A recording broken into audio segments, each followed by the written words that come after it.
Hello friends, നമ്മുടെ megastar മമ്മൂക്കയുടെ mass action comedy സിനിമയായ turbo കഴിഞ്ഞ ദിവസം തിയേറ്ററിലേക്ക് എത്തിയിരുന്നു. വൈശാഖിൻ്റെ സംവിധാനത്തിൽ വന്ന ചിത്രം നല്ലൊരു തിയേറ്റർ എക്സ്പീരിയൻസ് ആണ് എനിക്ക് സമ്മാനിച്ചത്. മാസ് സിനിമകൾ ഇഷ്ടമുള്ളവർക്ക് തീർച്ചയായും ഒരു പൈസ വസൂൽ സിനിമ തന്നെയായിരിക്കും ടർബോ. കുറേ പ്രമുഖ റിവ്യൂവേഴ്സ് നല്ല നെഗറ്റീവ് അടിക്കുന്നുണ്ട്. അതൊന്നും സിനിമയെ ഒരു തരത്തിലും ബാധിച്ചിട്ടില്ല എന്ന് സൂചിപ്പിക്കുന്നതാണ് ഫസ്റ്റ് ഡേയിലും സെക്കൻഡ് ഡേയിലെയും സിനിമയ്ക്ക് ലഭിക്കുന്ന കളക്ഷൻ. ആദ്യ ദിനം കേരളത്തിൽ നിന്ന് 6,15,00,000 രൂപയാണ് ചിത്രം സ്വന്തമാക്കിയിട്ടുള്ളത്. ഇതോടെ 2024 ഏറ്റവും കൂടുതൽ കേരള ഫസ്റ്റ് ഡേ കളക്ഷൻ നേടുന്ന സിനിമയായി ടർബോ മാറിയിട്ടുണ്ട്. ആടുജീവിതം, മലൈക്കോട്ടെ വാലിബൻ എന്നീ സിനിമകളെ മറികടന്നാണ് ഈ നേട്ടം കൈവരിച്ചത്.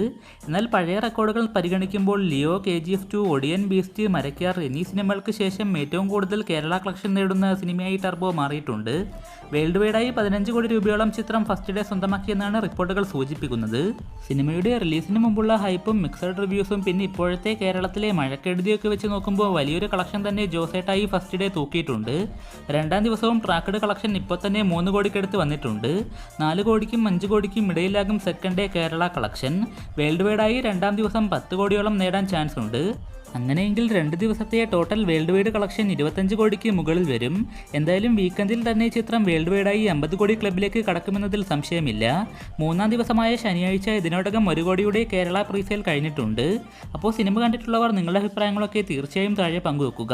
താല്പര്യമുള്ളവർ OTT റിലീസിന് കാത്തിരിക്കാതെ തിയേറ്ററിൽ നല്ലൊരു ക്രൗഡ് എക്സ്പീരിയൻസിൽ തന്നെ ടർബോ സിനിമ കാണാൻ ശ്രമിക്കുക. കൂടുതൽ ബോക്സ് ഓഫീസ് അപ്ഡേറ്റുകൾക്കായിട്ട് ചാനൽ സബ്സ്ക്രൈബ് ചെയ്യുന്ന കാര്യം കൂടി പരിഗണിക്കുക.